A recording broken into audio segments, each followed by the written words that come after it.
Kate Morgan stared at her phone screen, the glow illuminating her exhausted face in the dimly lit apartment. The refrigerator's persistent hum seemed louder tonight, perhaps because it was nearly empty. She glanced at the twins, Zoe and Zach, sleeping peacefully on the pull-out sofa, their tiny chests rising and falling in perfect synchrony.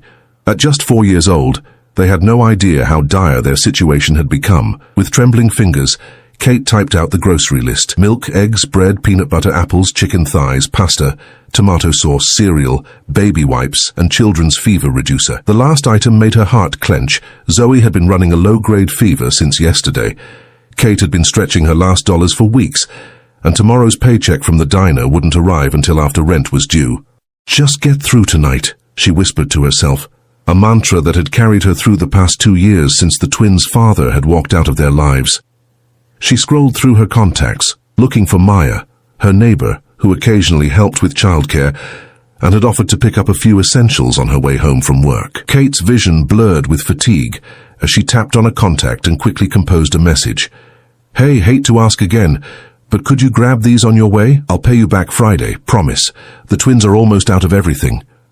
She attached the list and hit send before setting her phone down and collapsing into the apartment's only armchair. The response came almost immediately, startling her. Strange, Maya usually worked late shifts at the hospital. Kate's confusion turned to horror as she read the message and realized her terrible mistake. The text wasn't from Maya at all. It was from a number she hadn't seen in years, but instantly recognized. James Walker, the twins' father, and her ex-boyfriend. The man who had disappeared when she told him she was pregnant. The man who had gone on to become one of the country's youngest tech billionaires, while she struggled to keep their children fed and housed. "Kate, is that you? Are these our children you're referring to?" The phone slipped from her grasp and clattered to the floor. How could she have been so careless? James's contact should have been deleted long ago, but in the chaos of single motherhood, she'd never gotten around to it. And now, after years of silence, of pretending the twins were hers alone, he knew. Kate picked up the phone with shaking hands, unsure how to respond. Before she could decide, 3 dots appeared, indicating he was typing again. Her heart hammered against her ribs as she waited. "I'm sending you money right now. Check your account in 10 minutes. We need to talk." Kate felt the room spin. Talk? After 2 years of complete silence, she typed and deleted several responses before settling on a simple, "There's nothing to talk about." She hadn't expected him to respond so quickly. "I disagree. I just looked you up." "Those are my children, aren't they? The ones you never told me about." Kate's indignation flared. "Never told you? I told you I was pregnant. You said, and I quote, 'That doesn't work with my 5-year plan,' and blocked my number the next day." The 3 dots appeared and disappeared several times before his next message came through. "That's not what happened." Kate laughed bitterly, the sound harsh in the quiet apartment. "I lived it, James. I think I remember." "Check your account," was his only response. With a sense of dread, Kate opened her banking app. Her hands flew to her mouth to stifle a gasp that might wake the twins. There it was, a pending transfer of $500,000 with a note that simply read, "For the twins." $500,000. It was more money than she could comprehend, more than she would earn in 10 years at the diner. It could change everything. A real apartment with separate bedrooms, quality daycare, healthy food, new clothes that weren't from thrift stores, maybe even college funds. But it could also mean something far more terrifying. James Walker wanted back into their lives. As if reading her thoughts, another message appeared. "I'm flying to Chicago tomorrow. I want to meet them." Kate's protective instincts surged. "No, you don't get to abandon us and then waltz back in because you feel guilty." "It wasn't like that, Kate. Please, just meet with me, hear me out." "Why should I?" His response came quickly. "Because there's something you don't know, something that explains everything." Kate scoffed. What could possibly explain abandoning his pregnant girlfriend and never looking back? But curiosity, and perhaps the faintest flicker of their old connection, made her hesitate. "One meeting," she finally replied. "Just you and me. The twins don't know you exist, and it's going to stay that way until I decide otherwise." "Fair enough, the Peninsula Hotel, noon tomorrow. I'll have a private dining room." Kate looked over at her sleeping children, their innocent faces illuminated by the streetlight filtering through thin curtains. Zoe's cheeks were still flushed with fever. Kate had been their entire world for 4 years, protector, provider, comforter. The thought of James disrupting the fragile stability she'd created filled her with dread. But $500,000 was sitting in her account, and despite everything, a tiny part of her had always wondered what had happened to transform the struggling, passionate programmer she'd loved into the cold, distant man who had abandoned them, and then into the tech wunderkind whose face occasionally graced business magazines at the supermarket checkout. Fine. Noon tomorrow, she typed, then added, "But I'm not keeping this money unless your explanation is really damn good." The next morning passed in a blur. Kate called in sick to the diner, dropped the twins at Myers with profuse thanks and a gift of groceries she'd managed to pick up with a small withdrawal from the miraculous deposit, and stood now in front of her closet, realizing she had nothing appropriate to wear to a luxury hotel. She finally settled on the black dress she'd worn to her mother's funeral 3 years ago, the last time she'd had occasion for formal attire. It was a bit loose now. The stress of single parenthood had whittled away at her once healthy frame. She pulled her auburn hair into a neat bun and applied minimal makeup, refusing to make too much effort for the man who had abandoned her at her most vulnerable. As Kate approached the gleaming tower of the Peninsula Hotel, she felt wildly out of place among the well-heeled guests and attentive staff. She gave James's name at the restaurant podium, and the host's demeanor shifted instantly from polite to deferential. "Mr. Walker is expecting you, Miss Morgan. Please follow me." She was led to a private dining room with floor-to-ceiling windows overlooking the Chicago skyline. And there he was, James Walker, looking even more polished than his magazine photos suggested. His dark hair was perfectly styled, his tailored suit probably cost more than her annual rent, and his familiar green eyes locked onto hers the moment she entered. For a brief, disorienting moment, Kate saw Zach in his face, the same determined jaw, the same slight furrow of concentration between the brows. The resemblance she'd always deliberately ignored hit her with full force. "Kate," he said, her name carrying a weight of emotions she couldn't decipher. He moved as if to embrace her, then stopped himself, extending a hand instead. "Thank you for coming." She ignored his hand. "You said you have an explanation. I'm listening." James gestured to the chair across from him. "Please sit.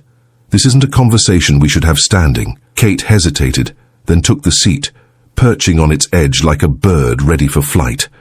"I have exactly 1 hour before I need to pick up my children. Our children," he corrected softly. "No," Kate said firmly. "Mine. You forfeited any claim to them when you disappeared." James flinched, pain flashing across his face. "That's what I need to explain. I never disappeared, Kate. I never abandoned you or our children." She laughed incredulously. "Really? Because the last 2 years of struggling alone while you became a billionaire suggest otherwise." "Kate," he said, leaning forward with an intensity that made her pulse quicken despite herself, "I never knew you were pregnant. I never blocked your number, and I certainly never said anything about a 5-year plan. Someone else did." Kate stared at him, speechless, as he reached for his phone, and "I think I know who." Kate's mind reeled as James placed his phone on the table between them. The sleek device displayed a series of text messages, conversations she'd never seen before. "What is this supposed to be?" she asked, her voice barely above a whisper. "Evidence," James replied, his expression grave.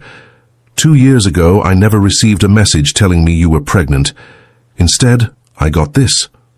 He slid the phone closer to her. Kate reluctantly looked down at the screen.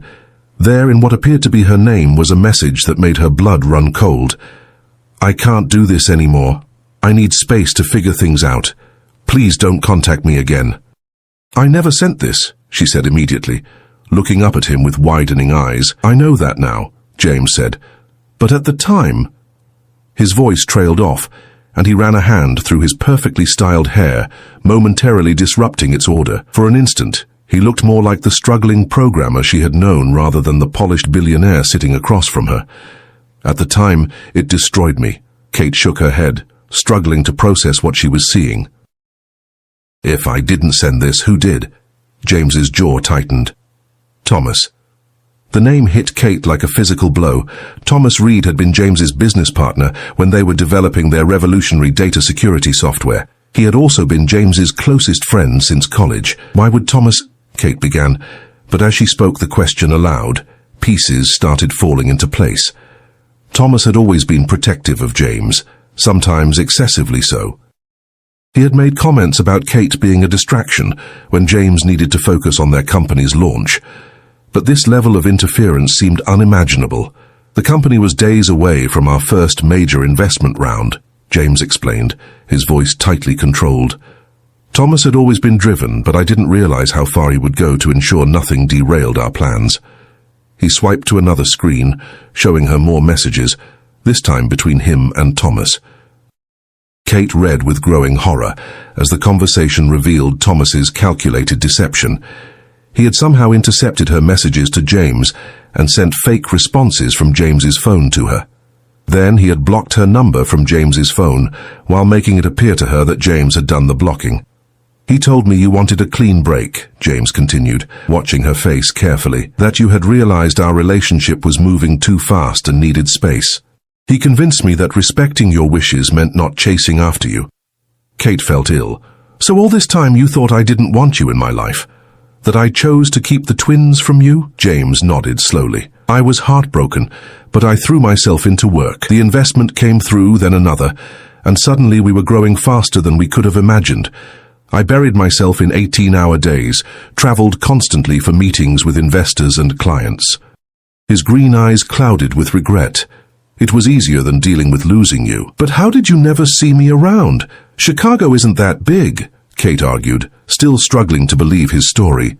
I moved to San Francisco shortly after what I thought was our breakup, James explained. Thomas convinced me it was the right move for the business. Silicon Valley connections, better investment opportunities. He let out a bitter laugh. I see now he was making sure there was no chance of us running into each other. Kate felt anger building inside her, not just at Thomas, but at James too. You didn't think to verify any of this? You just accepted that I would cut you off without explanation? James's expression tightened. You don't understand what it was like, Kate. We were working around the clock, barely sleeping. The company was everything to me after losing you. And Thomas... He paused. Thomas was like a brother. I never imagined he would lie about something so important. So what changed? Kate demanded. Why are you here now, 2 years later? James's expression